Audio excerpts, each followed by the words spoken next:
Éric Lhomme, bonjour. Vous êtes responsable du département rémunération du cabinet Altedia. Vous avez bâti un tableau de bord des rémunérations 2014. La progression moyenne est de 1,9% pour les cadres et non cadres, mais c'est un chiffre qui masque de fortes disparités, notamment entre secteurs. Oui, effectivement, sur les 7 secteurs que nous suivons, nous trouvons effectivement le tertiaire financier avec les banques et les crédits qui est autour de 2 ou 2,2%. Après, un deuxième paquet avec l'industrie, les CS2I, la grande consommation autour de 1,9% et le transport logistique à 1,5% d'augmentation. Il y a une deuxième distinction forte, c'est les modalités du package salarial. Seulement une entreprise sur deux pratique des augmentations générales pour les cadres, alors qu'elles sont 9 sur 10 à pratiquer des augmentations individuelles. Pour les cadres. Oui, c'est une tendance qu'on observe depuis plusieurs années. Les cadres, bien sûr, ont leur rémunération qui évolue plutôt strictement liée à des augmentations individuelles. Donc le problème d'individualisation ne s'est pas arrêté. Les non-cadres sont aussi touchés par cette approche, mais de façon beaucoup moindre. C'est là encore qu'on trouve des augmentations générales, puisque là se situent les plus bas salaires en règle générale dans les entreprises. Alors, comment décrypter cette typologie de salaire pour les cadres? C'est-à-dire que les entreprises ont moins de marge de manœuvre, donc elles vont essayer de garder leurs meilleurs éléments en jouant sur le levier individuel plutôt que le levier de l'augmentation générale?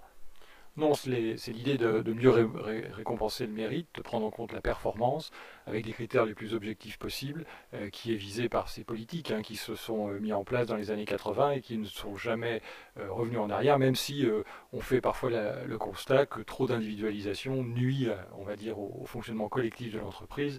L'idée de pouvoir discriminer, de différencier selon l'engagement des personnels reste quand même assez dominant dans les politiques de rémunération aujourd'hui des cadres. Est-ce que cette tendance va s'amplifier sur fond de crise, les entreprises ayant moins de marge de manœuvre au niveau notamment des salaires qu'elles peuvent pratiquer? Non, la tendance reste à peu près la même. Ce qu'on voit, c'est qu'elle distribue moins, entre guillemets, c'est-à-dire que les systèmes sont plus discriminants. On doit plutôt rechercher à ce qu'ils soient plus performants, entre guillemets, c'est-à-dire être une meilleure approche de la récompense individuelle, plutôt que du saupoudrage des augmentations individuelles. Hein. Donc ça, c'est vraiment une tendance. Pour le reste, le pourcentage global d'entreprises distribuant des augmentations individuelles reste à peu près stable. Nos constats sont autour des niveaux de salaire. On voit effectivement que l'Île-de-France, si on compare l'Île-de-France à l'ensemble de la France, a des niveaux de salaire supérieurs d'autour de 2%, et qu'effectivement le Sud-Ouest a des niveaux de salaire par rapport à l'ensemble des régions françaises un peu moindres, notamment pour les cadres. Ceci s'explique simplement par la démographie d'entreprises présentes. On a quelques très grosses entreprises dans le Sud-Ouest, mais on a aussi beaucoup un gros tissu de PME, effectivement, donc on a une tendance qui est plutôt différenciée à ce niveau-là. Dernière question, quels sont les éléments, selon vous, dominants, les tendances lourdes pour la rémunération 2015? Alors, les déclaratifs d'entreprise aujourd'hui nous donnent des tendances autour de 2%.